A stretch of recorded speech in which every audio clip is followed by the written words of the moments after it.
सभी भक्तों को जय श्री राम। मैं विपिन शास्त्री, श्री दुर्गा माता मंदिर, आशियाना कॉलोनी, लुधियाना, पंजाब। गुरु विपिन शास्त्री चैनल के माध्यम से आप सभी भक्तों के बीच कार्तिक महात्म्य कथा लेकर उपस्थित हो रहा हूँ। 25वां अध्याय। कथा श्रवण करने से पहले हम अपने गुरु महाराज इष्ट देव का ध्यान करते हैं। मंगलम भगवान विष्णु मंगलम गरुड़ध्वज मंगलम पुंडरीकाक्षां मंगलाय तनो हरि। श्री कृष्ण बोले, हे प्यारी, ऐसी उनकी वाणी को सुनकर विष्णु विस्मित होकर राजा पृथु ने नारद को आदरपूर्वक पूजन करके विदा कर दिया। इसलिए मास कार्तिक और एकादशी ये तीनों व्रत मुझको बहुत प्रिय है।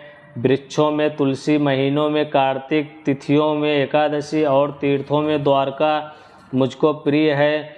जो दनिंद्रियों को बस में कर इनका पालन करेगा वह हमको बहुत प्रिय होगा तथा उसे यज्ञादि से अधिक फल प्राप्त होगा।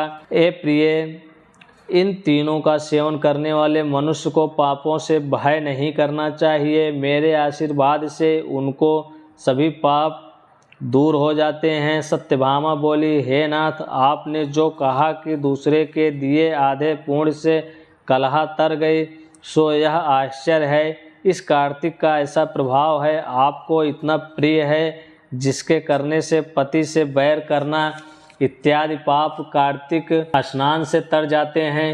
हे भगवान, बताइए, पराया किया पुण्य देने से मिल जाता है या बिना दिए भी प्राप्त हो जाता है? कृष्ण बोले, बिना दिए हुए पुण्य और पाप किस प्रकार मिलते हैं, सो तुम सुनो। सतयुग, त्रेता और द्वापर में देश, गांव और कुलों का किया हुआ पाप पुण्य मिलता था और कलयुग में करने वाला ही फल भोगता है। संसर्ग न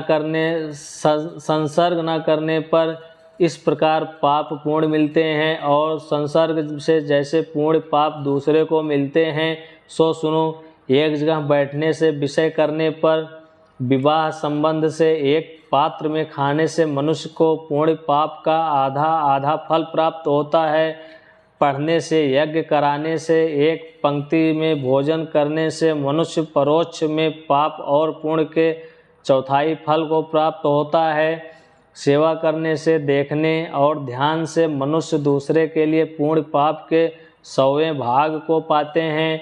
दूसरे की निंदा, चुगली और धिक्कार देने से उनके पापों को ग्रहण करके अपना पुण्य पाप करने वाले मनुष्य की स्त्री, नौकर और शिष्य उनको छोड़कर जो कोई सेवा करता है और सेवा के अनुरूप उनके पुण्य के फल को प्राप्त करता है। एक पंक्ति में भोजन करने वाले मनुष्य में जो पंक्ति भेद करता है, उसके पुण्य के 6ठे अंश का उल्लंघन किया पुरुष ग्रहण करता है।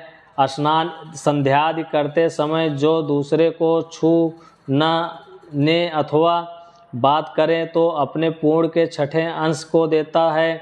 धर्मार्थ, जो पुरुष दूसरे से धन मांगता है उसका फल धन देने वाले को मिलता है। पराया धन लेकर पुण्य करने वाला पापी और धनी को पुण्य का फल मिलता है। जो मनुष्य दूसरे के ऋण को चुकाए बिना मर जाता है, तब वह धनी अपने धन के अनुसार उसके पुण्य को ले लेता है।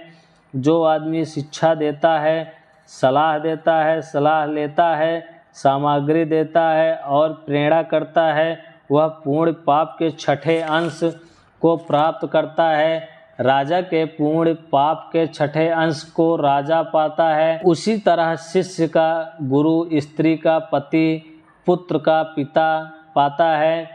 यदि पति के अनुकूल रहते हैं और उसके मन को प्रसन्न करने वाली स्त्री अपने पति के पुण्य का आधा भाग लेती है।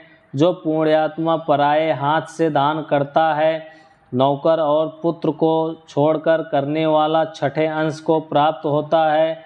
ऐसे बिना दिए इकट्ठे पुण्य पाप भी मनुष्य को मिलते हैं, परंतु कलयुग में नहीं है। पुण्य और पाप को भोगने वाला कर्ता ही होता है। इसमें एक प्राचीन इतिहास बड़ा पवित्र उग्र बुद्धि को देने वाला है, उसे सुनो। विष्णु भगवान की जय।